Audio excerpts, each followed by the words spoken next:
अगले दो शब्द 169 170वां शब्द करांगे। गौड़ी राग दे पंजवें पातशाह धन श्री गुरु अर्जन साहब जी का शब्द है।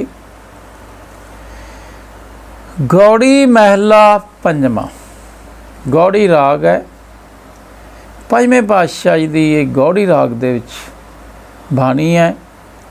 जे किसी ने धुना दे उपर गाना है तो गौड़ी राग की धुन च इहनूं गाया जाता है। जन की धूर मन मीठ खटानी, पूरब कर्म लिखिया धुर पुरानी रहाओ। गुरु साहब कहते हैं आम आदमी नूं दुनिया दीयां गल्लां दुनिया दे पदार्थ चंगे लगते हैं, लोभ दीयां गल्लां चंगियां लगदियां, मोह दीयां हंकार दीयां, ते बाणी तो बड़ा बोर हुंदा है। बाणी पढ़न वेले मन बड़ा भजदा, पर गुरु साहब कहंदे जे किते तुहानूं गुरबाणी पढ़नी मिठी लगन लग जाए, तुहाडा मन होर होर बाणी पढ़न नूं करे, तां समझ लो बड़ी वधिया किस्मत बन गई साडी। जन की धूड़ मन मीठ खटानी, मीठ खटानी मतलब मिठी लगन लग जाए। अज हरेक आदमी बाणी पढ़दा पर उहदा मन नहीं पढ़ रहा हुंदा, मन होर पासे भज्या हुंदा है। वो फटाफट उपरों उपरों बाणी पढ़दा रहिंदा है, एक अखर दी उहनूं समझ नहीं आउंदी। पर जिदन मन गुरबाणी नूं पढ़न लग गया, जन की धूड़ की है गुरबाणी है, बाणी दा ज्ञान है, गुरु दे चरनां दी धूड़ है। पर अक्सर आम लोकां नूं इह औखी लगदी है, बोर हुंदे, मन नहीं लगदा। पर जदों बाणी समझ के पढ़न लग जाओ, बाणी समझ आउण लग जाती है, फिर बड़ी मिठी लगती है। यही मन आता जी होर पढ़नी है, मैं होर पढ़नी।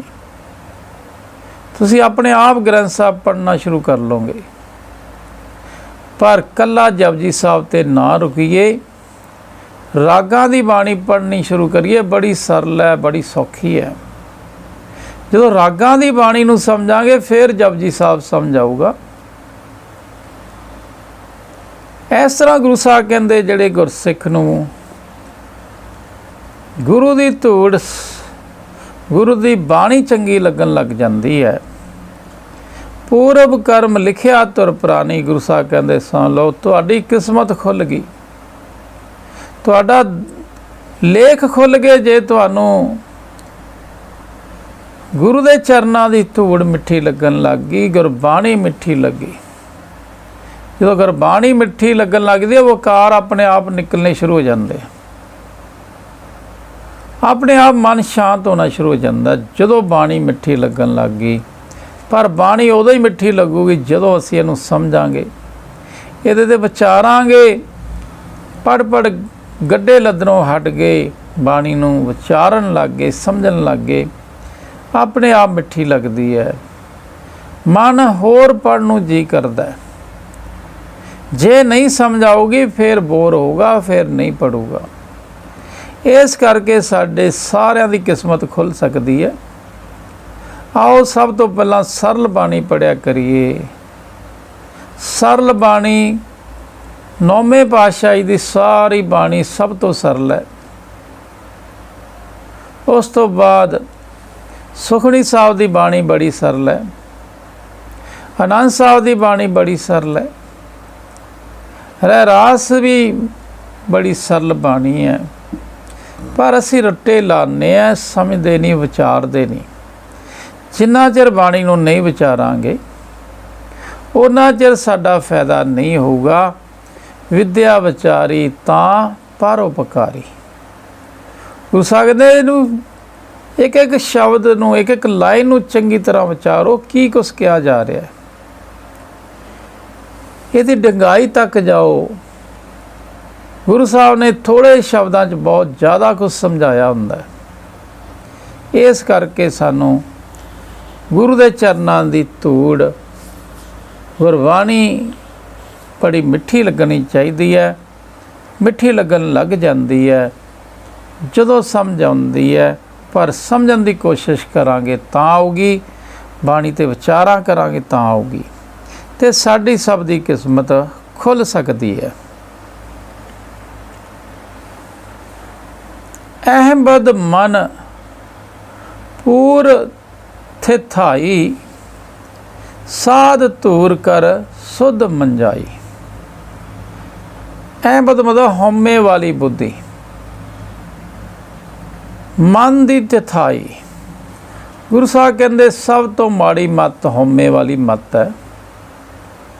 ਹਉਮੈ ਵਾਲੀ ਬੁੱਧੀ ਦੇ ਕਾਰਨ ਆਦਮੀ ਦੇ ਮਨ ਨੂੰ ਫਿਰ ਹਉਮੈ ਦੀ ਥੰਧਾਈ ਲੱਗੀ ਰਹਿੰਦੀ ਹੈ। ਹਉਮੈ ਦੀ ਥੰਧਾਈ ਜਾਂਦੀ ਨਹੀਂ। ਇਹ ਹਉਮੈ ਬੜੀ ਭਿਆਨਕ ਰੋਗ ਹੈ। ਹਉਮੈ ਦੀਰਘ ਰੋਗ ਹੈ, ਦਾਰੂ ਵੀ ਸਮਾਏ। ਪਰ ਗੁਰੂ ਸਾਹਿਬ ਕਹਿੰਦੇ ਦੁਨੀਆ ਦਾ ਜਿਹਦੇ ਕੋਲ ਧਨ ਹੋਵੇ ਤੇ ਹੋ ਨਹੀਂ ਸਕਦਾ ਉਹਦੇ 'ਚ ਹਉਮੈ ਹੰਕਾਰ ਨਾ ਹੋਵੇ। ਇਹ ਮਨ ਦੇ ਵਿੱਚ ਬੈਠ ਜਾਂਦੀ ਹੈ। ਮਨ 'ਚੋਂ ਇਹਦੀ ਥੰਧਾਈ ਕੱਢਣੀ ਬੜੀ ਔਖੀ ਹੈ। ਇਹ ਮਨ ਨੂੰ ਗਾਲ ਦਿੰਦੀ ਹੈ। ਹਉਮੈ ਮਨ ਦੇ ਵਿੱਚ ਪੰਜੇ ਰੋਗ ਪੈਦਾ ਕਰ ਦਿੰਦੀ ਹੈ, ਪੰਜੇ ਵਿਕਾਰ ਪੈਦਾ ਕਰਦੀ ਹੈ। ਜਿਵੇਂ ਭਾਂਡੇ ਤੋਂ ਵਿੱਚੋਂ ਥੰਧਾਈ ਨਹੀਂ ਜਾਂਦੀ, ਉਵੇਂ ਆਦਮੀ ਦੇ ਮਨ ਦੇ ਵਿੱਚੋਂ ਹਉਮੈ ਛੇਤੀ ਕਿਤੇ ਜਾਂਦੀ ਨਹੀਂ। ਪਰ ਗੁਰੂ ਇੱਕ ਤਰੀਕੇ ਨਾਲ ਹਉਮੈ ਖਤਮ ਕਰ ਦਿੰਦਾ। ਜਪਜੀ ਸਾਹਿਬ ਦੀ ਦੂਜੀ ਪੌੜੀ ਹੁਕਮ ਨੂੰ ਸਮਝਾ ਕੇ ਇਹ ਹਉਮੈ ਦੀ ਥੰਧਾਈ ਖਤਮ ਕਰ ਦਿੰਦੀ ਹੈ। ਨਾਨਕ ਹਉਮੈ ਜੇ ਬੁਝੇ, ਨਾਨਕ ਹੁਕਮੇ ਜੇ ਬੁਝੇ, ਹਉਮੈ ਕਹੇ ਨਾ ਕੋਈ। ਦੂਜੀ ਪੌੜੀ ਜਪਜੀ ਸਾਹਿਬ ਦੀ ਹੁਕਮ ਬਾਰੇ ਐਕਸਪਲੇਨ ਕਰ ਰਹੀ ਵੀ ਹੁਕਮ ਕੀ ਹੈ। ਹੁਕਮ ਨੂੰ ਬੁੱਝ ਲਾ, ਤੇਰੀ ਹਉਮੈ ਖਤਮ ਹੋ ਜਾਊ। ਹੁਕਮ ਬੂਝ ਸੁਖ ਪਾਇਆ ਰੇ। ਹੁਕਮ ਨੂੰ ਬੁੱਝ ਕੇ ਹਉਮੈ ਖਤਮ ਹੁੰਦੀ ਹੈ। ਹਉਮੈ ਜਿਹਦੀ ਖਤਮ ਹੋ ਜਾਂਦੀ ਉਹ ਸੁਖੀ ਹੋ ਜਾਂਦਾ ਹੈ। ਪਰ ਗੁਰੂ ਸਾਹਿਬ ਕਹਿੰਦੇ ਫਿਰ ਇਹ ਬੜੀ ਭਿਆਨਕ ਅੰਦਰ ਵੜ ਗਈ ਹੈ ਤੁਹਾਡੇ ਮਨ 'ਚ, ਤੁਸੀਂ ਆਪਦੀ ਮਤ ਦੇ ਨਾਲ ਨਹੀਂ ਕੱਢ ਸਕਦੇ। ਸਾਧੂ ਧੂਰ ਕਰ ਸੁਧ ਮੰਜਾਈ। ਪਰ ਗੁਰੂ ਸਾਹਿਬ ਕਹਿੰਦੇ ਹੁਣ ਸਾਧੂ ਦੀ ਧੂੜ ਦੇ ਨਾਲ ਇਹਨੂੰ ਮਾਂਜ, ਫਿਰ ਇਹ ਸੁੱਧ ਹੋ ਸਕਦੀ ਹੈ, ਹਉਮੈ ਨਿਕਲ ਸਕਦੀ ਹੈ। ਗੁਰਬਾਣੀ ਦੇ ਗਿਆਨ ਦੇ ਨਾਲ ਇਹ ਹਉਮੈ ਖਤਮ ਹੁੰਦੀ ਹੈ। ਬਾਣੀ ਪੜ੍ਹਨ ਵਾਲੇ ਦੀ ਹਉਮੈ ਖਤਮ ਹੋਣੀ ਚਾਹੀਦੀ ਹੈ। ਜੇ ਮੈਂ ਬਾਣੀ ਪੜ੍ਹਦਾ, ਮੇਰੀ ਹਉਮੈ ਖਤਮ ਨਹੀਂ ਹੋਈ ਤਾਂ ਸਮਝੋ ਕੀ ਹੋਇਆ, ਮੈਂ ਬਾਣੀ ਦੀ ਧੂੜ ਨਹੀਂ ਲਈ। ਬਾਣੀ ਦੀ ਧੂੜ, ਬਾਣੀ ਦੇ ਗਿਆਨ ਦੇ ਨਾਲ ਮਨ ਨੂੰ ਮਾਂਜਣਾ ਹੈ, ਜਿਹਦੇ ਨਾਲ ਸਾਡੀ ਹਉਮੈ ਖਤਮ ਹੋਣੀ ਚਾਹੀਦੀ ਹੈ। ਅੱਜ ਜ਼ਿਆਦਾਤਰ ਹਉਮੈ ਵਾਲਾ ਹੀ ਮਿਲਦਾ ਆਦਮੀ, ਕੋਈ ਵਿਰਲਾ ਹੀ ਹੋਊਗਾ ਜਿਹੜਾ ਨਿਮਰਤਾ ਵਾਲਾ ਮਿਲੇ। ਗੁਰੂ ਦਾ ਸਿੱਖ ਹੋ ਕੇ ਵੀ ਮੈਂ ਹਉਮੈ 'ਚ ਫਿਰਦਾ ਤਾਂ ਬਹੁਤ ਗਲਤ ਹੈ, ਮੇਰੇ ਵਾਸਤੇ ਬੜਾ ਗਲਤ ਹੈ। ਮੈਨੂੰ ਜੋ ਸੁੱਖ ਮਿਲਨੇ ਆ ਨਹੀਂ ਮਿਲਣਗੇ, ਜੋ ਮਿਹਨਤ ਦਾ ਫਲ ਮਿਲਣਾ ਨਹੀਂ ਮਿਲੂਗਾ। ਇਸ ਕਰਕੇ ਗੁਰੂ ਸਾਹਿਬ ਕਹਿੰਦੇ ਭਾਈ, ਇਸ ਦੁਨੀਆ 'ਚ ਆ ਕੇ ਤੁਹਾਡਾ ਮਨ ਹਉਮੈ 'ਚ ਫਸ ਜਾਂਦਾ, ਬੜਾ ਡੁੱਬ ਜਾਂਦਾ, ਵੱਧਦੀ ਜਾਂਦੀ ਹੈ, ਘਟਦੀ ਨਹੀਂ। ਪਰ ਗੁਰੂ ਦੇ ਚਰਨਾਂ ਦੀ ਧੂੜ ਲੈ ਕੇ, ਗੁਰਬਾਣੀ ਦੇ ਗਿਆਨ ਉੱਪਰ ਚੱਲ ਕੇ ਖਤਮ ਹੁੰਦੀ ਹੈ।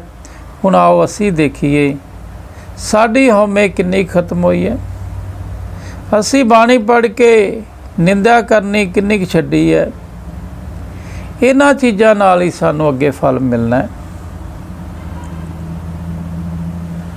ਅਨਕ ਜਲਾ ਜੇ ਧੋਵੇ ਦੇਹੀ, ਮੈਲ ਨਾ ਉਤਰੇ ਸ਼ੁੱਧ ਨਾ ਤੇਹੀ। ਗੁਰੂ ਸਾਹਿਬ ਕਹਿੰਦੇ ਹੁਣ ਮੈਲ ਤਾਂ ਤੁਹਾਡੇ ਮਨ ਦੇ ਵਿੱਚ ਹੈ, ਹਉਮੈ ਦਾ ਤੁਹਾਡੇ ਮਨ ਦੇ ਵਿੱਚ ਹੈ, ਲੋਭੀ ਦਾ ਤੁਹਾਡਾ ਮਨ ਹੈ, ਹੰਕਾਰ ਤੁਹਾਡੇ ਮਨ 'ਚ ਹੈ, ਪੰਜੇ ਤੁਹਾਡੇ ਮਨ 'ਚ ਹੈ, ਪਰ ਤੁਸੀਂ ਉੱਪਰੋਂ ਇਸ ਸਰੀਰ ਨੂੰ ਧੋਂਦੇ ਫਿਰਦੇ ਹੋ। ਕੱਲਾ ਇਸ ਸਰੀਰ ਨੂੰ ਧੋ ਕੇ ਮਨ ਸ਼ੁੱਧ ਨਹੀਂ ਹੁੰਦਾ। ਹਜ਼ਾਰਾਂ ਤੀਰਥਾਂ 'ਤੇ ਜਾ ਕੇ ਇਸ਼ਨਾਨ ਕਰਿਆ, ਵੱਡੇ ਤੋਂ ਵੱਡੇ ਤੀਰਥ ਇਸ਼ਨਾਨ ਕਰਿਆ ਤੋਂ ਸਰੀਰ ਧੋਣ ਦੇ ਨਾਲ ਮਨ ਪਵਿੱਤਰ ਨਹੀਂ ਹੁੰਦਾ, ਪੰਜੇ ਕਾਬੂ ਨਹੀਂ ਆਉਂਦੇ। ਫਿਰ ਗੁਰੂ ਸਾਹਿਬ ਕਹਿੰਦੇ ਭਾਈ ਮੈਲ ਨਾ ਉਤਰੇ ਸ਼ੁੱਧ ਨਾ ਤੇਹੀ। ਗੁਰੂ ਸਾਹਿਬ ਕਹਿੰਦੇ ਤੂੰ ਸਰੀਰ ਦਾ ਇਸ਼ਨਾਨ ਕਰਕੇ ਆ ਗਿਆ, ਇਹਦੇ ਨਾਲ ਮਨ ਦੀ ਮੈਲ ਕਿਵੇਂ ਉਤਰੀ? ਮਨ ਦੀ ਹਉਮੈ ਕਿਵੇਂ ਨਿਕਲ ਜੂਗੀ? ਲੋਭ ਕਿਵੇਂ ਤੇਰਾ ਨਿਕਲ ਜੂਗਾ? ਇਹ ਕਾਮ ਤੇਰਾ ਕਿਵੇਂ ਕਾਬੂ ਆ ਜੂ ਇਹਦੇ ਨਾਲ? ਗੁਰੂ ਸਾਹਿਬ ਕਹਿੰਦੇ ਮਨ ਦੀ ਮੈਲ ਤਾਂ ਨਹੀਂ ਲੈਂਦੀ। ਮਨ ਮੈਲੇ ਸਭ ਕੁਝ ਮੈਲਾ, ਤਨ ਧੋਤੇ ਮਨ ਅੱਛਾ ਨਾ ਹੋਏ। ਗੁਰੂ ਸਾਹਿਬ ਕਹਿੰਦੇ ਮੈਲਾ ਤਾਂ ਮਨ ਹੈ, ਤੇ ਜੇ ਮਨ ਮੈਲਾ ਹੋ ਗਿਆ ਤਾਂ ਸਭ ਕੁਝ ਮੈਲਾ ਰਹਿਣਾ। ਤੇ ਜੇ ਤੂੰ ਆਖੇ ਮੈਂ ਤੀਰਥਾਂ ਦੇ ਉੱਤੇ ਜਾ ਕੇ ਮੱਸਿਆ ਦੇ ਉੱਪਰ ਨਹਾ ਕੇ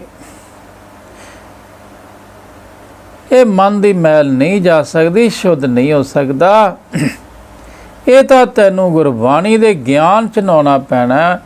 ਤੇਰੇ ਮਨ ਨੂੰ ਗੁਰਬਾਣੀ ਦੇ ਗਿਆਨ ਦੇ ਵਿੱਚ ਇਸ਼ਨਾਨ ਕਰਨਾ ਪੈਣਾ। ਗੁਰਬਾਣੀ ਤੇਰੇ ਮਨ ਨੂੰ ਸਮਝਣੀ ਪੈਣੀ ਹੈ, ਤੇ ਗੁਰਬਾਣੀ ਅਨੁਸਾਰ ਮਨ ਨੂੰ ਚੱਲਣਾ ਵੀ ਪੈਣਾ ਹੈ। ਫਿਰ ਤਾਂ ਇਹ ਸ਼ੁੱਧ ਹੋ ਸਕਦਾ, ਐਵੇਂ ਨਹੀਂ ਹੋ ਸਕਦਾ। ਹੁਣ ਗੁਰੂ ਸਾਹਿਬ ਨੂੰ ਪੁੱਛਿਆ ਫਿਰ ਅਸੀਂ ਕਿਵੇਂ ਮੈਲ ਕੱਢੀਏ ਆਪਦੀ? ਗੁਰੂ ਸਾਹਿਬ ਕਹਿੰਦੇ ਫਿਰ ਜਾਓ ਗੁਰੂ ਗ੍ਰੰਥ ਸਾਹਿਬ ਨੂੰ ਆਦਾ ਗੁਰੂ ਬਣਾ ਕੇ ਉਹਦੇ ਨਾਲ ਭੇਟਾ ਕਰੋ। ਬੜਾ ਦਿਆਲੂ ਹੈ, ਪੂਰਾ ਸਤਿਗੁਰ ਬੜਾ ਦਿਆਲੂ ਹੁੰਦਾ।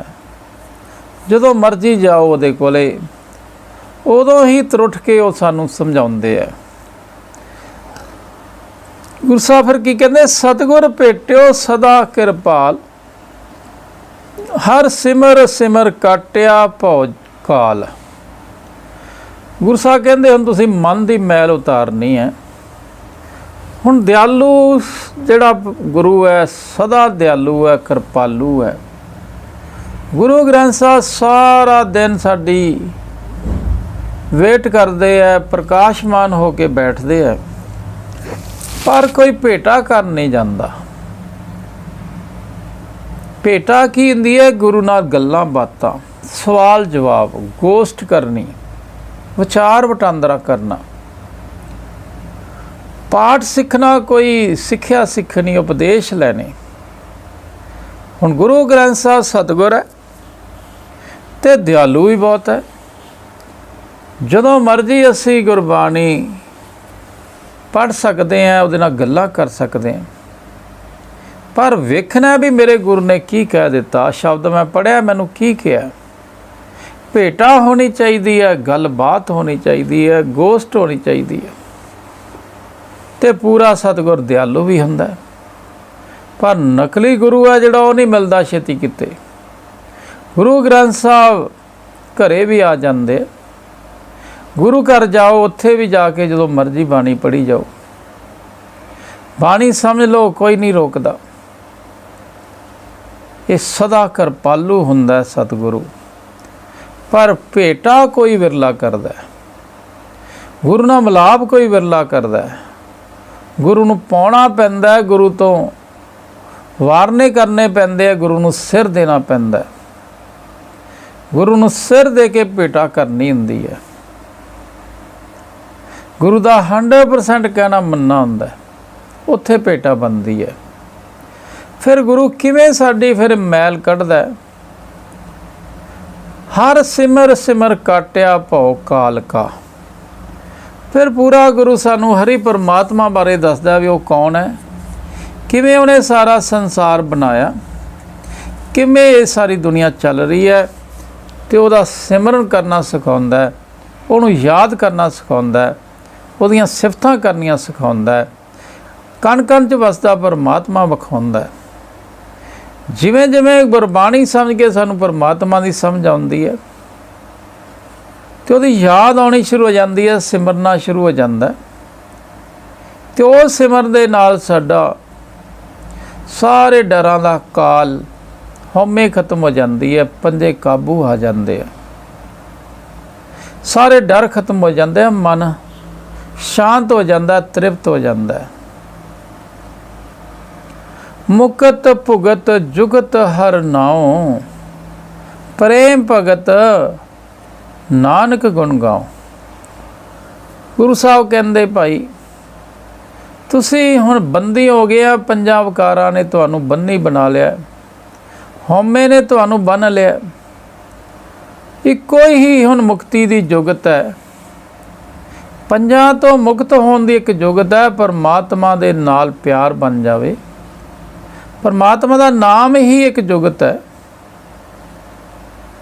ਪਰਮਾਤਮਾ ਦਾ ਨਾਮ ਮਨ 'ਚ ਵਸ ਜਾਵੇ, ਪਰਮਾਤਮਾ ਨਾਲ ਪ੍ਰੇਮ ਬਣ ਜਾਵੇ, ਭਗਤੀ ਬਣ ਜਾਵੇ, ਫਿਰ ਅਸੀਂ ਇਹਨਾਂ ਤੋਂ ਮੁਕਤ ਹੋ ਸਕਦੇ ਹਾਂ। ਪਰਮਾਤਮਾ ਨਾਲ ਮਨ ਨੂੰ ਜੋੜ ਕੇ। ਪਰ ਗੁਰੂ ਸਾਹਿਬ ਕਹਿੰਦੇ ਭਾਈ ਪਰਮਾਤਮਾ ਨਾਲ ਪ੍ਰੇਮ ਭਗਤ ਐਵੇਂ ਗੱਲਾਂ ਨਾਲ ਨਹੀਂ ਬਣਦੀ, ਪਰਮਾਤਮਾ ਦੀਆਂ ਗੱਲਾਂ ਕਰਨੀਆਂ ਪੈਂਦੀਆਂ, ਉਹਦੇ ਗੁਣ ਗਾਉਣੇ ਪੈਂਦੇ। ਪਰਮਾਤਮਾ ਨਾਲ ਭਗਤੀ, ਪਰਮਾਤਮਾ ਨਾਲ ਪ੍ਰੇਮ, ਪਰਮਾਤਮਾ ਦੇ ਗੁਣ ਗਾਇਆ, ਸਿਫਤ ਸਲਾਹ ਕੀਤਿਆਂ, ਕੀਰਤਨ ਗਾਇਆ, ਉਹਦੀ ਉਸਤਤ ਕੀਤਿਆਂ ਹੀ ਬਣਦੀ ਹੈ, ਹੋਰ ਨਹੀਂ। ਤੇ ਗੁਰਬਾਣੀ ਸਾਨੂੰ ਪਰਮਾਤਮਾ ਦੇ ਬਾਰੇ ਗਿਆਨ ਦਿੰਦੀ ਹੈ, ਉਹਦੇ ਗੁਣ ਗਾਣੇ ਸਿਖਾਉਂਦੀ, ਉਹਦੀ ਸਿਫਤ ਸਲਾਹ ਕਰਨੀ ਸਿਖਾਉਂਦੀ ਹੈ। ਪਰ ਗੁਰੂ ਸਾਹਿਬ ਕਹਿੰਦੇ ਜੇ ਤੁਹਾਨੂੰ ਜੀਵਨ ਦੇ ਵਿੱਚ ਉਹਦੇ ਗੁਣ ਗਾਣੇ ਨਹੀਂ ਆਏ, ਸਿਫਤ ਸਲਾਹ ਕਰਨੀ ਨਹੀਂ ਆਏ, ਤੁਹਾਡਾ ਜਨਮ ਬੇਕਾਰ ਹੋ ਜਾਣਾ ਹੈ, ਤੁਹਾਡਾ ਪਰਮਾਤਮਾ ਨਾਲ ਪਿਆਰ ਨਹੀਂ ਬਣਨਾ, ਪ੍ਰੇਮ ਨਹੀਂ ਬਣਨਾ, ਪੰਜਾਂ ਤੋਂ ਨਹੀਂ ਛੁੱਟੋਗੇ। ਇਸ ਕਰਕੇ ਨੌਵੇਂ ਪਾਤਸ਼ਾਹ ਕਹਿੰਦੇ ਆ ਗੁਣ ਗੋਬਿੰਦ ਗਾਇਓ ਨਹੀਂ, ਜਨਮ ਅਕਾਰਥ ਕੀਨ, ਕਉ ਨਾਨਕ ਹਰ ਭਜ ਮਨਾ, ਜੈ ਬਿਦ ਜਲ ਕੋ ਮੀਨ। ਮਨ ਨੇ ਪਰਮਾਤਮਾ ਨੂੰ ਇਸ ਤਰੀਕੇ ਨਾਲ ਜਪਣਾ ਹੁੰਦਾ ਜਿਵੇਂ ਮੱਛੀ ਪਾਣੀ ਨੂੰ ਹਰ ਵੇਲੇ ਜਪਦੀ ਹੈ, ਉਵੇਂ ਗੁਰੂ ਦਾ ਸਿੱਖ ਪਰਮਾਤਮਾ ਦੇ ਗੁਣ ਗਾਉਂਦਾ ਹੈ। ਤੇ ਜਿਹਨੂੰ ਗੁਣ ਗਾਣੇ ਆ ਜਾਂਦੇ ਉਹਨਾਂ ਦਾ ਪਰਮਾਤਮਾ ਨਾਲ ਪਿਆਰ ਬਣ ਜਾਂਦਾ ਹੈ ਤੇ ਉਹਦੇ ਪੰਜੇ ਕਾਬੂ ਆ ਜਾਂਦੇ ਹੈ, ਉਹ ਮੁਕਤ ਹੋ ਜਾਂਦਾ ਹੈ, ਪੰਜੇ ਕਾਬੂ ਕਰ ਲੈਂਦਾ, ਜੀਵਨ ਸੁਖੀ ਕਰ ਲੈਂਦਾ।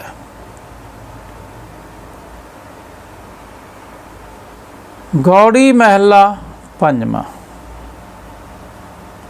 ਜੀਵਨ ਪਦਵੀ ਹਰ ਕੇ ਦਾਸ, ਜਿਨ ਮਿਲਿਆ ਆਤਮ ਪ੍ਰਗਾਸ਼। ਗੁਰੂ ਸਾਹਿਬ ਕਹਿੰਦੇ ਆਦਮੀ ਦਾ ਇੱਥੇ ਜਨਮ ਹੁੰਦਾ, ਪਰ ਜਨਮ ਲੈਣ ਸਾਰ ਉਹ ਮੋਹ ਲੋਭ ਹੰਕਾਰ ਇਹਨਾਂ ਦੇ ਵਿੱਚ ਫਸਣਾ ਸ਼ੁਰੂ ਹੋ ਜਾਂਦਾ। ਜਵਾਨੀ ਦੇ ਵਿੱਚ ਫਿਰ ਪੰਜਵੇਂ ਵਿਕਾਰ 'ਚ ਵੀ ਫਸ ਜਾਂਦਾ ਹੈ, ਕਾਮ ਦੇ ਵਿੱਚ ਫਸ ਜਾਂਦਾ ਹੈ, ਫਿਰ ਦੁੱਖਾਂ ਦੀ ਜ਼ਿੰਦਗੀ ਜਿਉਣਾ ਸਿੱਖਦਾ, 24 ਘੰਟੇ ਚਿੰਤਾਵਾਂ ਸੈਂਸਿਆਂ ਦੇ ਵਿੱਚ ਰਹਿੰਦਾ ਤੇ ਉਹਨੂੰ ਜੀਵਨ ਜਿਉਣਾ ਹੀ ਭੁੱਲ ਜਾਂਦਾ ਹੈ। ਪਸ਼ੂਆਂ ਵਾਲੀ ਫਿਰ ਜ਼ਿੰਦਗੀ ਜੀਵਨ ਬਤੀਤ ਕਰਦਾ।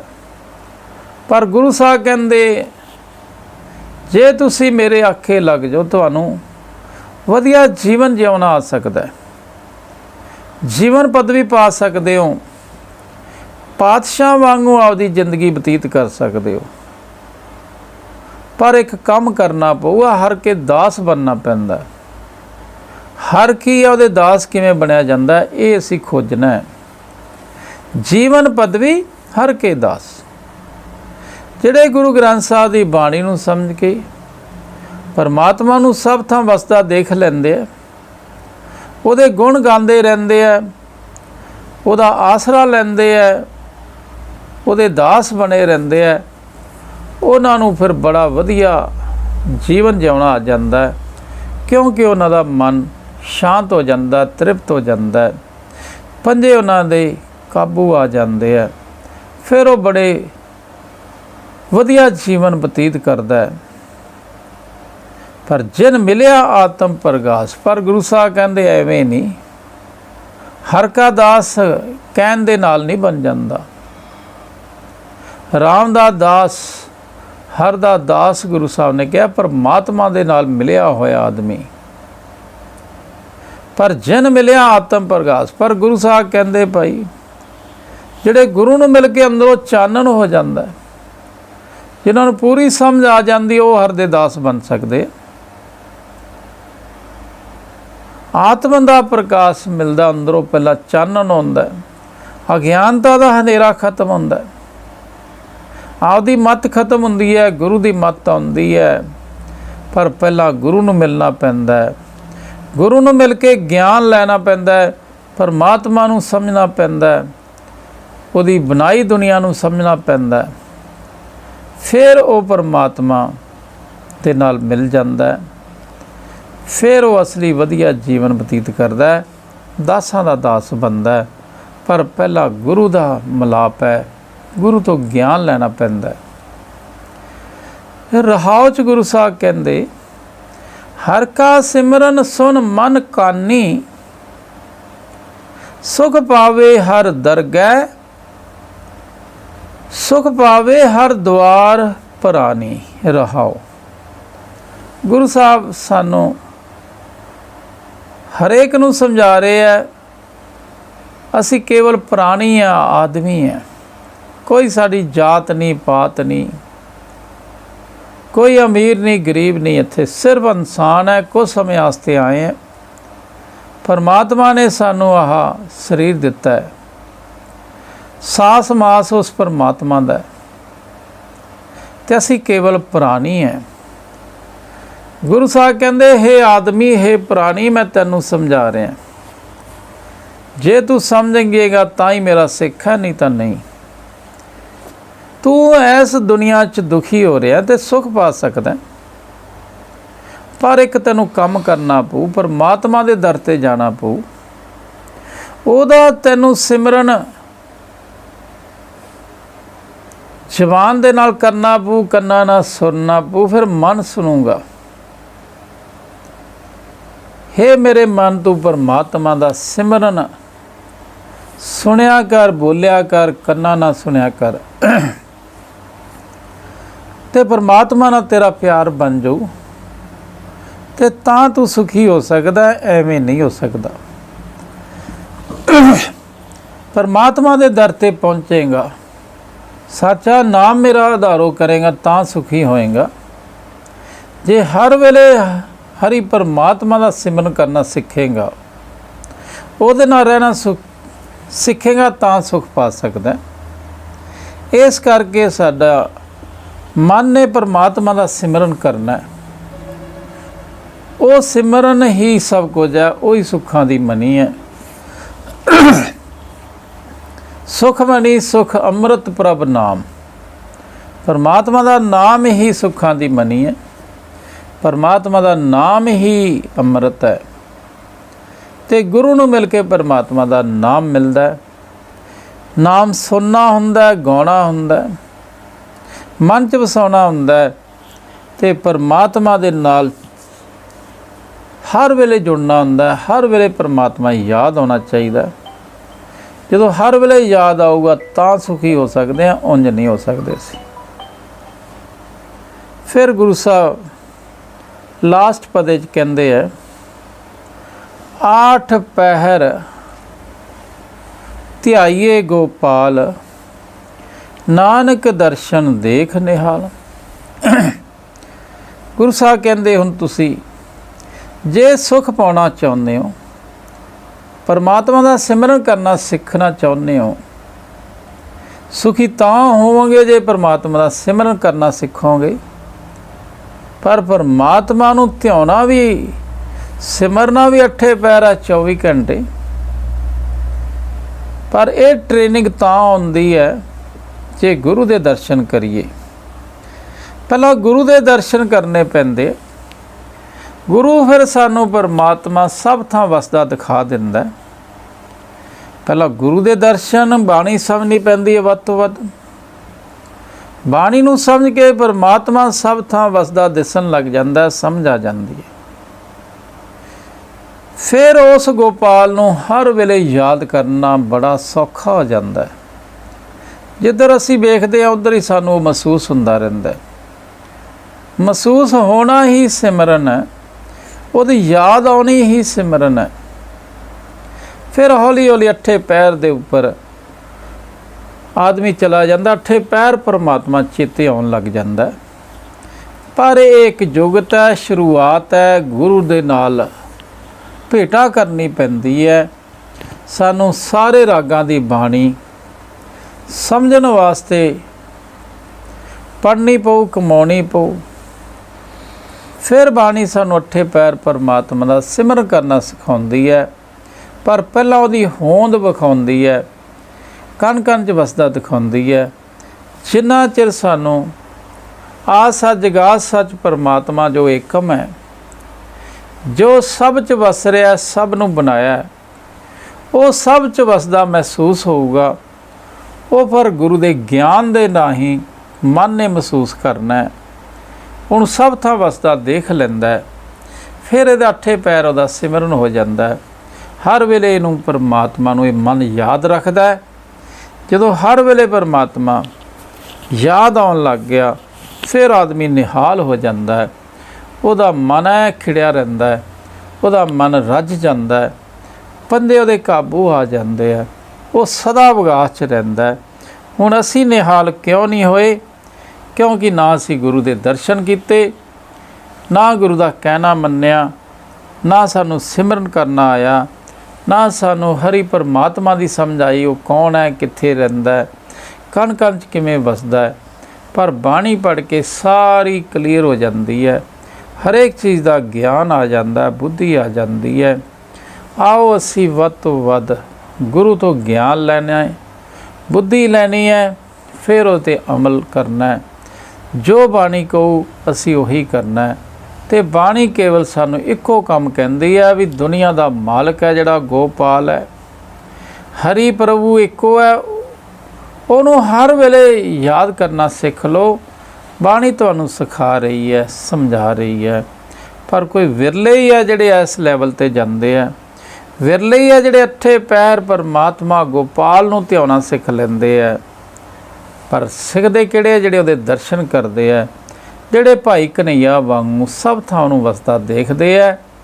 ਉਹਦੇ ਵੈਰੀ ਮਿੱਤਰ ਬਰਾਬਰ ਹੋ ਜਾਂਦੇ ਆ।